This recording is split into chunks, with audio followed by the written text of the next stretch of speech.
క్రైస్తవ సంఘ చరిత్రలో రాబర్ట్ క్లింటన్ ఒక గొప్ప భక్తి కలిగిన దైవజనుడు.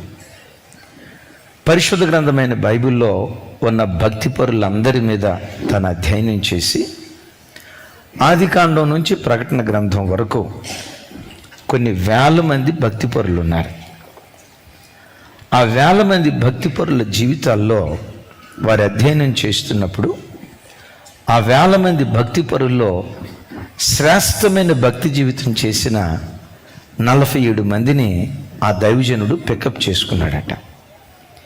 ఈ 47 మంది భక్తి పరుల జీవితాలు ప్రారంభం ఎలా ఉంది, మధ్యలో వాళ్ళ ఆత్మీయ స్థితి ఎలా సాగింది, వాళ్ళ ముగింపు ఎలా ముగించబడింది అధ్యయనం చేస్తే 47 మంది మంచి భక్తి పరుల్లో 13 మంది మాత్రమే ఒక మంచి ముగింపుతో వాళ్ళ జీవితాన్ని ముగించినట్లుగా తతిమ ఆల్మోస్ట్ 34 మంది, ఆల్మోస్ట్ 35 మంది వారి ముగింపులో కాస్త భక్తిహీనతతో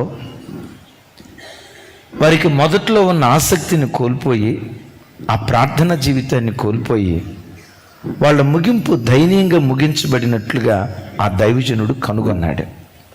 ఆయన చెప్తూ ఇలా అంటాడు,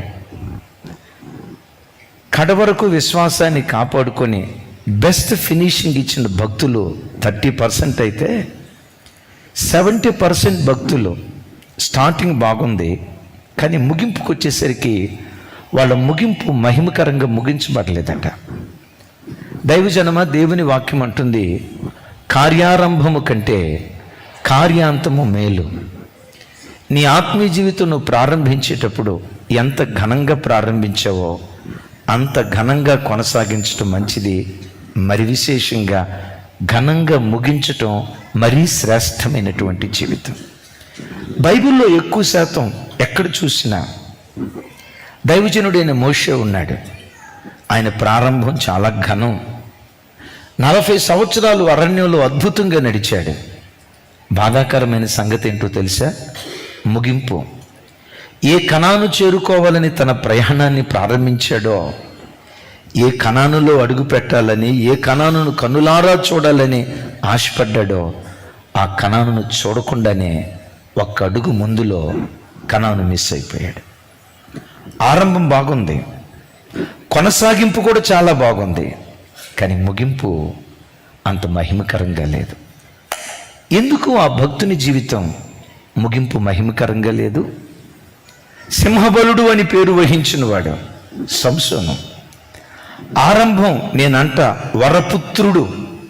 అతడు పుట్టక మునిపే దేవుని చేత ప్రవచన మూలంగా పుట్టినటువంటి వాడు. ప్రారంభం చాలా ఘనంగా ఉంది.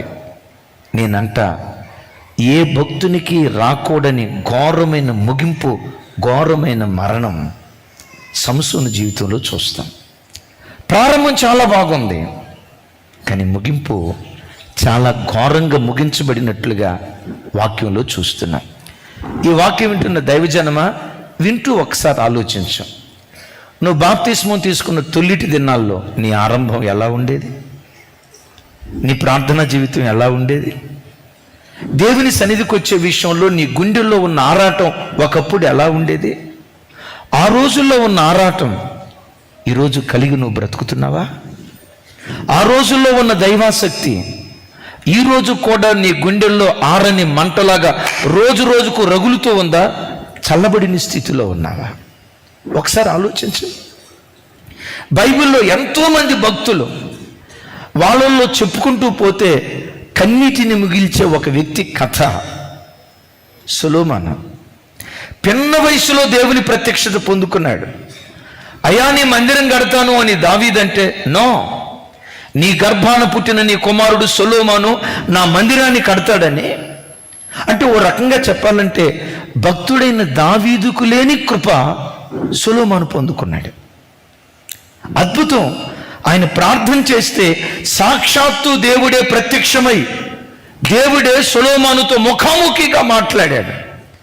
బాధాకరమైన సంగతి ఏంటో తెలుసా? అయ్యా, ఏ చేతులతో దేవుని మందిరాన్ని కట్టాడో అదే చేతులతో విగ్రహారాధన సంబంధమైన గొళ్ళను కట్టి ఒక శాపగ్రస్తమైన ముగింపు తాను పొందుకున్నాడు. అందుకనే ఏడుస్తూ ప్రసంగిలో ఏమంటాడు తెలుసా? కార్యారంభము కంటే కార్యాంతము మేలు.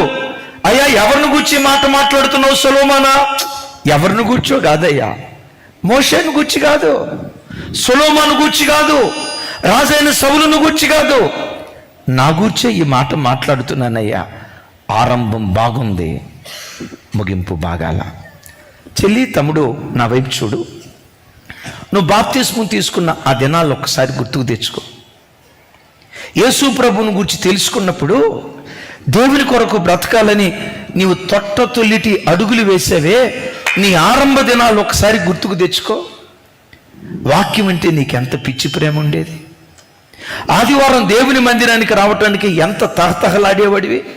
ఓ మాట, ఆ రోజుల్లో ఉన్న ఆత్మీయత, ఆ రోజుల్లో ఉన్న కసి, ఆ రోజుల్లో ఉన్న మంట, ఆ రోజుల్లో దేవుని పట్ల నీ గుండెల్లో ఉన్న ఈ పిచ్చి ప్రేమ, ప్రార్థనలో మోకరించావంటే 1-2 గంటలు సమయం తెలియకుండా గంటల తరబడి దేవునితో గడిపేదానివే. ఈరోజు ఆ ప్రార్థన నీకుందా? ఆ తొల్లిటి అనుభవాలు నువ్వు కాపాడుకుంటూ ఉన్నావా? ఒకవేళ ఈ వాక్యం వింటున్న నీ బ్రతుకులో కూడా, అయ్యా నా ప్రారంభం చాలా బాగుందయ్యా, నేను దేవుని దగ్గరికి వచ్చిన తొలి దినాల్లో చాలా ఆత్మీయంగా ఉండేవాడిని అయ్యా, చాలా ఆత్మీయంగా ఉండేదాన్ని అయ్యా. ఎందుకో ఆ రోజుల్లో ఉన్న భక్తి, ఆ రోజుల్లో ఉన్న విశ్వాసం, ఆ రోజుల్లో ఉన్న ఆత్మీయత, ఆ రోజుల్లో ఉన్న దైవాసక్తి ఈరోజు ఎక్కడో కొరువడినట్లుగా నాకు అనిపిస్తుంది అయ్యా. ఈరోజు మనం వినబోయే సందేశం ఏంటంటే, అయ్యో అంతొక ఆత్మీయుడు ఎలా పడిపోయాడు, అంతొక ఆత్మీయుడు. నేను ఈరోజు చెప్పబోయే గొప్ప ఆత్మీయుడు నోవహ్. ప్రపంచమంతా జలప్రలయంతో కొట్టుకుపోయి నాశనం అయిపోయింది. ఆ జలప్రలయంలో బ్రతికి బట్ట కట్టిన ఒకే ఒక్క కుటుంబం నోవహు కుటుంబం. నోవహు సామాన్యుడు కాదండి, ఆ తరములోని నీతిపరుడు, నిందారహితుడు. అంతేనా? దేవునితో 600 సంవత్సరాలు నడిచాడు. నేనంట నికరంగా 6 రోజులు నడవటమే కష్టం, నికరంగా 6 నెలలు దేవునిలో బ్రతకటమే, నిలవబట్టమే కష్టం, 6 సంవత్సరాలు బ్రతకటమే కష్టం, 60 సంవత్సరాలు అసాధ్యం అనిపిస్తుంది.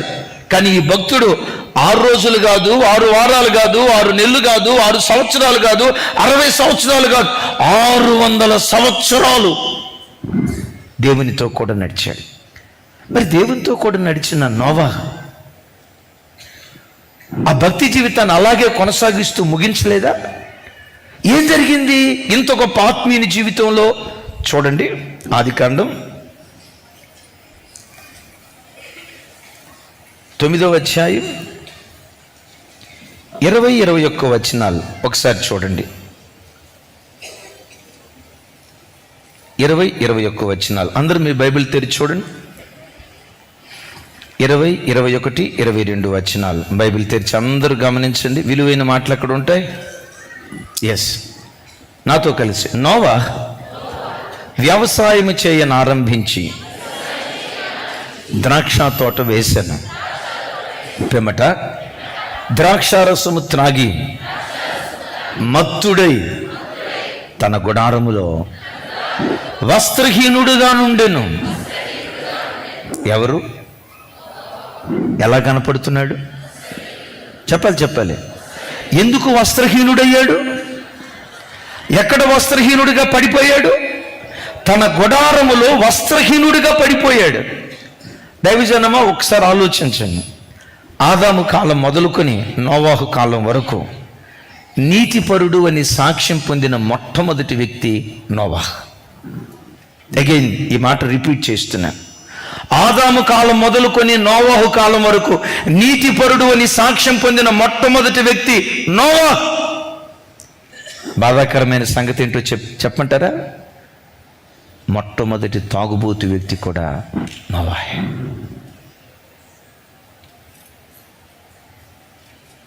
విన్నారు ఈ మాట? మొదటి నీతిపరుడు ఎవరు? నీతిపరుడని సాక్ష్యం పొందిన మొట్టమొదటి వ్యక్తి నోవాహ్. మద్యపానంతో ద్రాక్షారసంతో మత్తుడై దిగంబరిగా మిగిలిపోయిన మొట్టమొదటి వ్యక్తి నోవా. ఒకరోజు ఒక తల్లి వచ్చి చెప్తుంది, అయ్యా నా భర్త చేసి అరాచకం తట్టుకోలేకపోతున్నాను, మారేటట్టు ప్రార్థన చేయండి అయ్యా. ఏడుస్తుంది. ఏంటమ్మా ఎందుకలా ఏడుస్తున్నావు? ఫుల్గా తాగొస్తాడయ్యా, ఫుల్గా తాగొస్తాడయ్యా, ఇటు అటు తిరిగి మధ్యగదిలో పడుకుంటాడయ్యా, ఒంటి మీద బట్ట ఉండదయ్యా, లుంగి తొలగిపోద్ది, ఒంటి మీద బట్ట ఉండదయ్యా. 2 ఆడపిల్లలు నాకు. ఆ పిల్లలు వచ్చి ఏడుస్తా అంటారు, మమ్మీ కన్న తండ్రిని ఇలా చూడలేకపోతున్నాం, ఈ బ్రతికే కంటే మేము చచ్చిపోతే మంచిది మమ్మీ, లేదా మమ్మీ మేము ఎటో కట్ట వెళ్ళిపోతాం మమ్మీ. అది కూడా కాదంటావా? ఇంట్లో యవ్వన ఆడపిల్లలు ఉన్నా దిగంబరిగా ఇలా ఒంటి మీద బట్ట లేకుండా తాగుబోతుకో బ్రతుకు ఈ తండ్రిని మేము చంపేస్తాం మమ్మీ.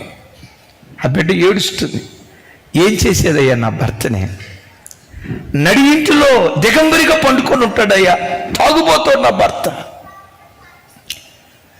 అతడు దేవుడు తెలియనివాడు, దేవుడు ఎరగనివాడు, వాక్యం తెలియనివాడు, తాను తాగుబోతే దిగంబరయ్యాడు. నోవా నీతిపరుడు సుమి, 600 సంవత్సరాలు దేవునితో కూడా నడిచినవాడు, దేవుడనే ప్రపంచంలో విహరించినటువంటి వాడు. నోవాహును గురించి వాక్యం ఉంటుంది, నీతిపరుడు, నిందారహితుడు, ఆ తరములోనే దేవుని ఎదుట నీతిపరుడుగా బ్రతికినటువంటి వాడు. ఒక మాట, ఎంత శిఖరాల మీద కూర్చున్న నోవా ఎందుకు పడిపోయాడు? పడిపోయిన నోవాహు జీవితం మన ఆధ్యాత్మిక జీవితానికి నేర్పే పాఠం ఏంటి?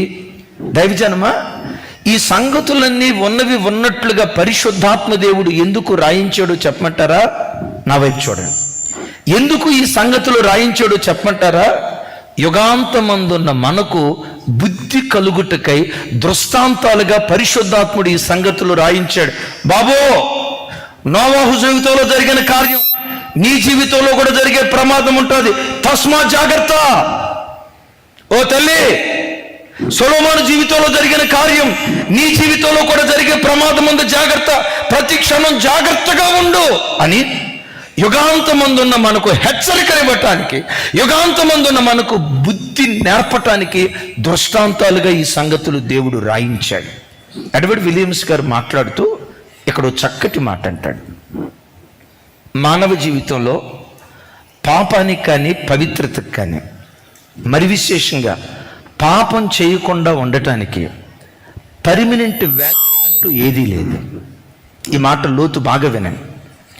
పాపం చేయకుండా మనిషి పవిత్రంగా బ్రతకటానికి మానవ జీవితంలో పర్మనెంట్ వ్యాక్సిన్ అంటూ ఏదీ లేదు. ఇప్పుడు చిన్నతనంలో టీకాలు వేయించుకునేవాళ్ళు, వ్యాక్సిన్ వేయించుకునేవాళ్ళు. పోలియో వ్యాక్సిన్ వేయించుకునేవాళ్ళమా లేదా పోలియో డ్రాప్? ఏమ్మా అందరూ చెప్పండి. పాత రోజుల్లో ఒక్కొక్కరికి ఇక్కడ ఏమంటారు దీన్ని, భుజం మీద చూడండి ₹10 బిళ్ళ అంత గుండ్రంగా సొక్కు ఉంటుంది. ఎక్కడి నుంచి వచ్చింది? పుట్టుకతోనా టీకా ద్వారానా? టీబీ రాకుండా టీకా, మలేరియా రాకుండా టీకా, కోవిడ్ రాకుండా వ్యాక్సిన్. ఈ మధ్య దేవుని కృపను బట్టి మనందరి ప్రార్థన ద్వారా రష్యా వాళ్ళు క్యాన్సర్ కూడా వ్యాక్సిన్ కనుక్కున్నారంట. ఆమేన్ చెప్పండి, గట్టిగా చెప్తాం ఆమేన్. మీకు గుర్తుందో లేదో, ఉపవాస ప్రార్థనలో దీని కొరకు ఎక్కువ ప్రార్థన చేశాం. చిన్న పిల్లలు ఈ క్యాన్సర్ బారిన పడి అకాల మరణాన్ని పొందుతున్నారయ్యా, దీనికి సొల్యూషన్ మీరు దయచేయండి అని చాలా ప్రార్థన చేశాం. జస్ట్ 6 రోజుల క్రితం న్యూస్ పేపర్లో చదివిన వార్త ఏంటంటే, రష్యా దేశంలో ఉన్న వైద్యులు క్యాన్సర్ కూడా వ్యాక్సిన్ కనుక్కున్నారని. ఇప్పుడు చూడండి, పోలియోకి ఒకసారి వ్యాక్సిన్ వేసారనుకోండి, ఆ వ్యాక్సిన్ పర్మనెంట్ క్యూర్. విన్నారా? ఒక్కసారి ఆ వ్యాక్సిన్ వేసిన తర్వాత ఇక పోలియో జబ్బు రానే రాదు. టీబీకి వ్యాక్సిన్ వేసిన తర్వాత ఇక టీబీ వచ్చే అవకాశమే ఉండదు. దైవజనమా, లోకంలో రోగాలకు పర్మనెంట్ వ్యాక్సిన్ ఉందేమో కానీ మనిషి పాపం చేయకుండా పవిత్రంగా బ్రతకటానికి పర్మనెంట్ వ్యాక్సిన్ లేదు. ఏ క్షణంలోనైనా మనిషి పాపం చేసే అవకాశం ఉంటుంది. అందుకనే ప్రతి బిడ్డ ఏ దినానికి కావలసిన కృప ఆ దినం పొందుకునేటువంటి వాడై ఉండాలి. చప్పట్లు కొడుతూ దేవునికి స్తోత్రాలు చెప్దాం. ఏం చెప్పాను ఒకసారి చెప్పండి ఈ మాట. ఏ దినానికి కావలసిన భక్తి ఆ రోజే మనం సమకూర్చుకోవాలి. ఏ నాటికి కావలసిన ప్రార్థన ఆ దినమే మనం సమకూర్చుకోవాలి. ఏ దినానికి కావలసిన వాక్యం ఆ దినాన్ని మనం సమకూర్చుకోవాలి. గొప్ప ఆత్మీయంగా బ్రతికిన వ్యక్తులు కొన్ని సందర్భాల్లో పడిపోవటానికి కారణం ఏంటో తెలుసా? నాకే ఇన్ని సంవత్సరాల విశ్వాస అనుభవం కలిగిన దాన్ని, నాకే ఇన్ని సంవత్సరాల విశ్వాస అనుభవం కలిగిన వాడిని ఈరోజు బైబిల్ చదవకపోతే ఏమైంది? ఈరోజు ప్రార్థన చేయకపోతే ఏమైంది? ఈరోజు బైబిల్ స్టడీకి వెళ్ళకపోతే ఏమైంది? ఈ శనివారం ఉపవాస ప్రార్థనకి వెళ్ళకపోతే ఏమైంది? ఆదివారం ఒక్కరోజు వెళ్తే చాలే అని ఆ ధోరణి, నిర్లక్ష్య ధోరణి ఉంది చూసావు. నిన్నటి శక్తి మీద ఆధారపడే ఆ వ్యక్తిత్వమే గొప్ప ఆత్మీయుడు శరీరానుసారుడిగా మారటానికి అవకాశం ఉంది. అందుకని దైవజనమా ఈ మాట బాగా గమనించండి. ఏనాటి భక్తి ఆనాడే మనము సమకూర్చుకోవాలి. ఇప్పుడు ఇశ్రాయేలీలు అరణ్య ప్రయాణంలో ఉన్నప్పుడు ఏనాటి మన్నా ఆ రోజే ఏరుకోవాలి. ఒకసారి చెప్పండి, ఏనాటి మన్నా? చెప్పాలి. ఏనాటి మన్నా ఆనాడే ఏరుకోవాలి. నేను ఏరుకున్నాం కదా, 2 రోజులకు సరిపడా ఏరుకున్నాం కదా అని నేను ఏరుకున్న మన్నాతో ఈరోజు ఆధారపడదామంటే నిన్నటి మన్నా ఈరోజు ఏమైపోయింది? నిన్నటి మన్నా ఈరోజు కుళ్ళు పట్టిపోయింది, పురుగులు పట్టిపోయింది. తమ్ముడు, చెల్లి, ఈ వాక్యం వింటున్న నీ బ్రతుకులో నిన్న బైబిల్ చదివావు, నిన్న 2 అధ్యాయాలు చదివే కదా, ఈరోజు చదవకపోతే ఏమైపోయింది అని ఈరోజు నిర్లక్ష్యం చేస్తావే. గొప్ప ఆత్మీయులు శరీరానుసారులుగా మిగిలిపోవటానికి అది కారణమని ప్రభు పేరిట మనం చేస్తున్నాను. పాపం చేయకుండా ఒక వ్యక్తి పవిత్రంగా బ్రతకటానికి పర్మనెంట్ వ్యాక్సిన్ లేదు. ఏ దినానికి కావలసిన ఆత్మీయత, ఏ దినానికి కావలసిన పరిశుద్ధత, ఏ దినానికి కావలసిన కృప, ఏ దినానికి కావలసిన ఆత్మీయత ఆ దినం మనం సమకూర్చునే వ్యక్తులుగా బ్రతుకుదుంగాక. రెండవది, నోవహు జీవితంలో నుంచి మనం నేర్చుకునే ఒక విచిత్రమైన పాఠం ఏంటంటే 600 సంవత్సరాలు దేవునితో కూడా నడిచాడు కదా. ఒకసారి నా వైపు చూసి సమాధానం చెప్పండి.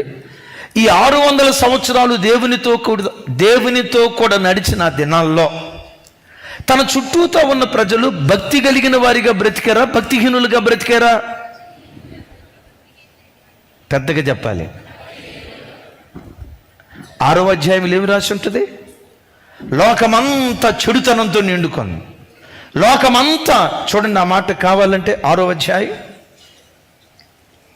ఆదికాండం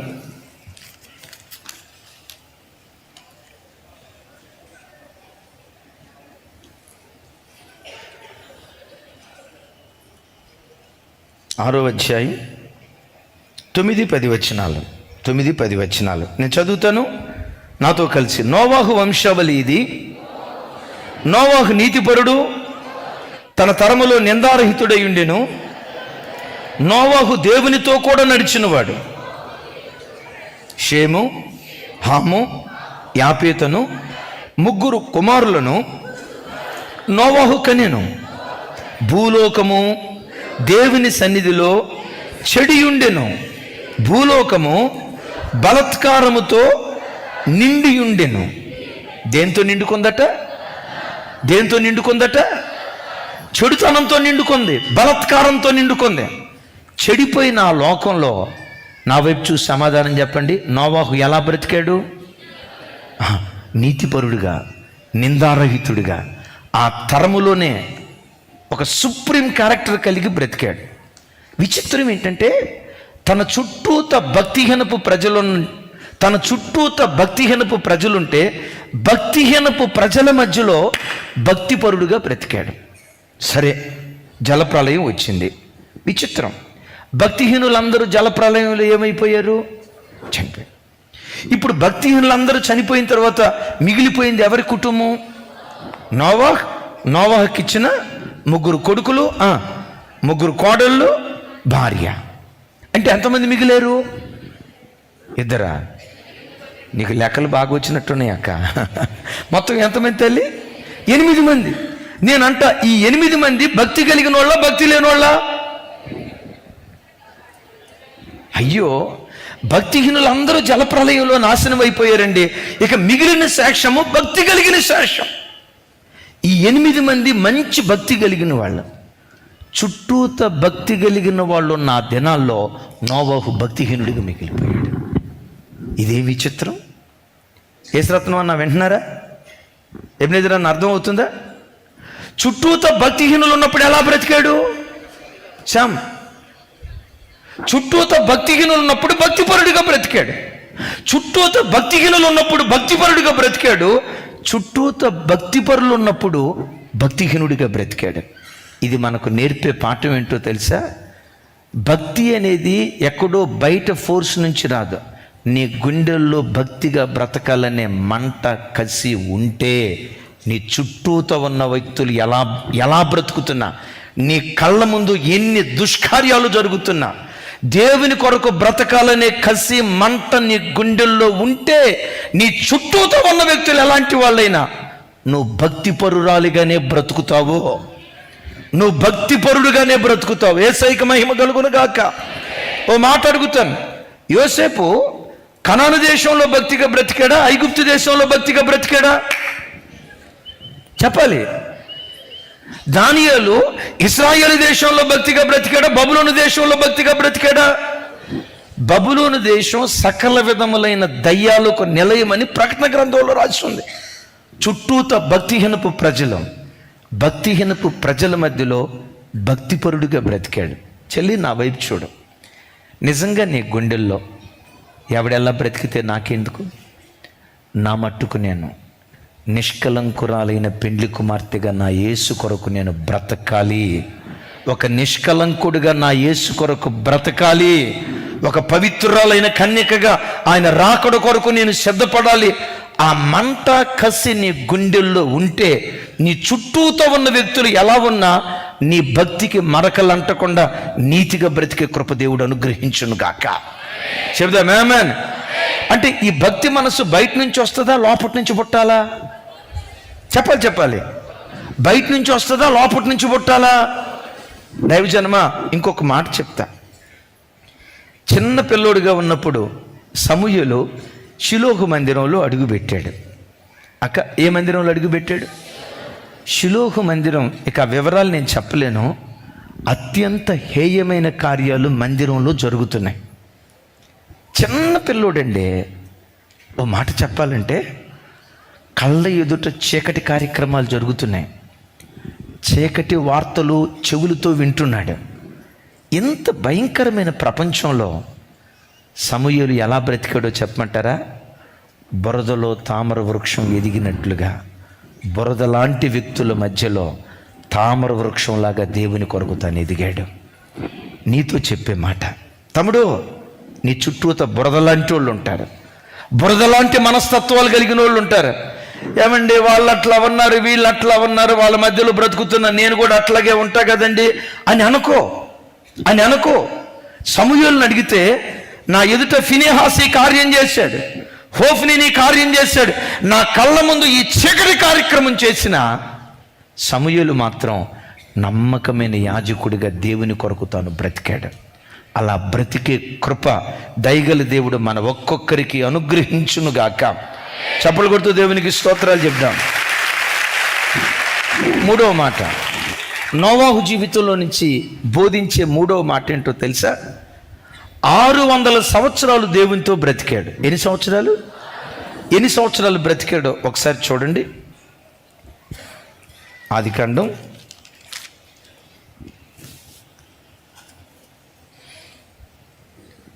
9వ అధ్యాయం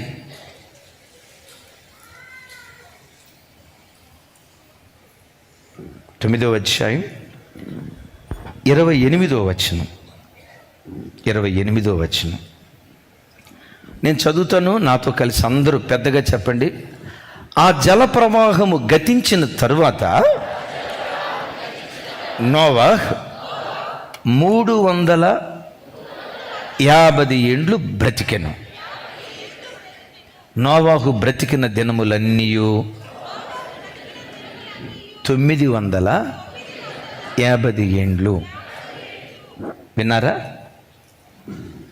జలప్రలయం తర్వాత ఎన్ని సంవత్సరాలు బ్రతికాడు? 300. అంటే మొత్తం ఎన్ని సంవత్సరాలు బ్రతికాడు? 950. అంటే జలప్రలయం రాకమునుపు 600 సంవత్సరాలు దేవునితో నడిచాడు. విన్నారు ఈ మాట? ఎన్ని సంవత్సరాలు?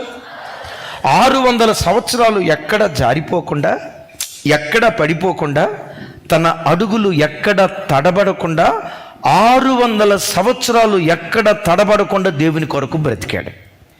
ఇప్పుడు తాను పడిపోయింది, జారిపోయింది, మధ్యవయస్సుడయింది. 600 సంవత్సరాల తర్వాత 600 సంవత్సరాలకు ముందా? ఇప్పుడు 600 సంవత్సరాలు అంటే యవన వయసు అందామా, నడి వయసు అందామా, కాస్త ముసలి వయసు అందామా? ఆ రోజుల లెక్కలో చెప్పాలంటే అప్పుడే ముసలితనంలో అడుగు పెట్టాడు అని చెప్పాలి. విచిత్రం చూడండి, బాల్య దినాల్లో నోవాహు పడిపోలేదు. వింటున్నారు ఈ మాట? యవన వయసులో పడిపోలేదు, నడి వయసులో కూడా పడిపోలేదు. ఎప్పుడు పడిపోయాడో తెలుసా? వృద్ధాప్యంలో అడుగుపెట్టే ఆ క్షణాల్లో వృద్ధాప్యంలో అడుగుపెట్టాడండి. వృద్ధాప్యంలో అడుగుపెట్టిన ఆ దినాల్లో జారి పడిపోయి మధ్యవశుడై దిగంబరిగంధాన్ని మిగిలిపోయాడు. ఇది మనకు నేర్పే పాఠం ఏంటో తెలుసా? తల్లులారా, తండ్రులారా, భక్తికి వయసుకు సంబంధం లేదు. యవన బిడ్డలు ఏమనుకుంటారంటే, అమ్మా మీ వయసులో ఉన్న యవన బిడ్డలు ఏమనుకుంటారంటే, తమ్ముళ్ళారా మీ వయసులో ఉన్న యవన బిడ్డలు ఏమనుకుంటారంటే, నేను యవనస్తుని కదా, శోధనలు సహజమే, నా యవన కాలపు ఉద్రేకం, నా బాడీలో రిలీజ్ అయ్యే ఆ యవన హార్మోన్స్, ఈ హార్మోన్స్ ప్రభావం వల్ల యవన వయసులో కాస్త ఇటు అటు నా అడుగులు తడబడుతున్నాయి, ఇటు అటు కాస్త అడుగులు తడబడుతున్నాయి. వృద్ధాప్యానికి వచ్చిన తర్వాత, నడి వయసుకు వచ్చిన తర్వాత నేను ఆటోమేటిక్గా ఆత్మీయుడిగా మార్చబడతాను. యవన వయసు కాబట్టి కాస్త నా అడుగులు తడబడుతున్నాయి అని చాలాసార్లు యవన బిడ్డలు యవన వయసులో అడుగులు తడబడుతూ ఉంటే తమ్మును తాము ఈ మాట చెప్పుకొని సరిపుచ్చుకుంటారు. అదే నిజమైతే, వృద్ధాప్యం ఒక వ్యక్తికి భక్తినిస్తే, వృద్ధాప్యం ఒక వ్యక్తికి నిజంగా ఆత్మీయతనిస్తే, వృద్ధాప్యం వచ్చినప్పుడు నోవాహు ఎందుకు పడిపోయాడు? యవన కాలంలో పడిపోని దావీదు, బాల్య దినాల్లో పడిపోని దావీదు, నడి వయస్సు దాటి వృద్ధాప్యంలో అడుగుపెట్టేటప్పుడు వృద్ధాప్యంలో అడుగుపెట్టిన ఆఖరి క్షణాల్లో బత్షెబతో తాను తప్పు చేశాడు. మరలా చెప్తాను, వయసుకు భక్తికి సంబంధం లేదు. వింటున్నారు ఈ మాట? వయసుకి వినపడలా? వయసుకి భక్తికి సంబంధం లేదు. వయసు పెరిగే కొద్దీ భక్తి పెరుగుతుంది అని అనుకుంటే పొరపాటు. ఓ దైవజనుడు అంటాడు, 19 సంవత్సరాల యవనస్తుడికి ఎలా శోధనలు వస్తాయో 90 సంవత్సరాల ముసలోడు కూడా అదే శోధన వస్తుందట. అయ్యా కొంచెం 60 దాటిన వాళ్ళు, ఆదాం గారు ఇటు చూడండి, ఈ మాట నిజమేనా? నీకు 60 దాటింది కదండి, 60 16 చెప్పండి సార్. 60 సంవత్సరాల వయసు దాటిన తర్వాత కూడా శోధనలు వస్తున్నాయా సార్ మీకు? సిగ్గు లేకుండా చెప్పాడు మా అన్న. ఏముంది అది? తప్పేముంది? శరీరం. నేను గతంలో చాలాసార్లు చెప్పే ఈ మాట. ఇదే స్థలంలో మన మందిర నిర్మాణం జరుగుతుంది. ఆ నెల నాకు ₹1 కోటి కావాలా, సెకండ్ సండే. ఎట్లా పే చేయాలి? కాస్త టెన్షన్తో ఉన్నా. అందరూ వైట్ డ్రెస్ వేసుకొని ఆరాధనకు వస్తున్నారు.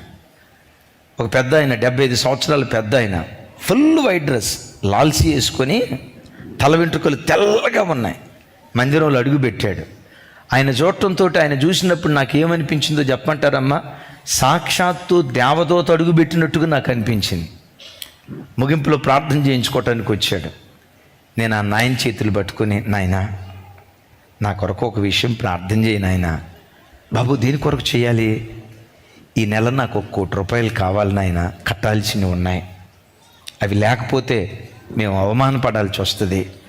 కొంచెం మీరు గట్టిగా ప్రార్థన చేయండి నాయనా. మీరు ప్రార్థన చేస్తే తప్పకుండా దేవుడు వింటాడనే నమ్మకం నాకుంది నాయనా అన్న. ఆయన నా వైపు చూసి, నేను ప్రార్థన చేస్తే దేవుడు వింటాడనే నమ్మకం నీకెందుకు కలిగింది అయ్యా అన్నాడు. 75 సంవత్సరాల వయసు వచ్చింది కదా నాయన, ఊరు రమ్మంటుంది, కాడి రమ్మంటుంది. ఇక ఈ వయసులో మీకేం పాపం ఉంటుంది నాయన? పాపపు తలంపులు ఏముంటాయి నాయన? పవిత్రమైన పెదవులతో పవిత్రమైన హృదయంతో ప్రార్థన చేస్తే ఆ ప్రార్థన దేవుడు వింటాడని వాక్యంలో రాసింది కదా. మీరు ప్రార్థన చేస్తే తప్పకుండా దేవుడు వింటాడు నాయన అన్న. నా వైపు చూసి అంటాడు, ఆ నమ్మకం నీకుందేమో కానీ నాకు లేదయ్యా అన్నాడు. ఏం మాట్లాడుతున్నావు నాయనా, నమ్మకం లేకపోవటం ఏంటి? ముసలాని అయిపోయావు కదా నాయన, పవిత్రంగా ఉంటావు కదా నాయన, డెఫినెట్గా నీ ప్రార్థన వింటాడు అంటే ఆ పెద్ద నాయన తలకాయ దించి ఏమన్నాడో తెలుసురా తల్లి, అయ్యా వృద్ధాప్యం వచ్చింది శరీరానికి కానీ మనసుకు కాదుగా అన్నాడు. నాకు అర్థం కాల. ఏమంటున్నావు నాయన అన్నాను. నువ్వు విన్నది కరెక్టే, నేను చెప్పింది కరెక్టే నాయన. వృద్ధాప్యం వచ్చేది శరీరానికి, మనసొందు చూసావు, పాపం విషయంలో చచ్చే వరకు రంకెలేస్తుంది, జాగ్రత్త. చనిపోయే ఆఖరి క్షణం వరకు.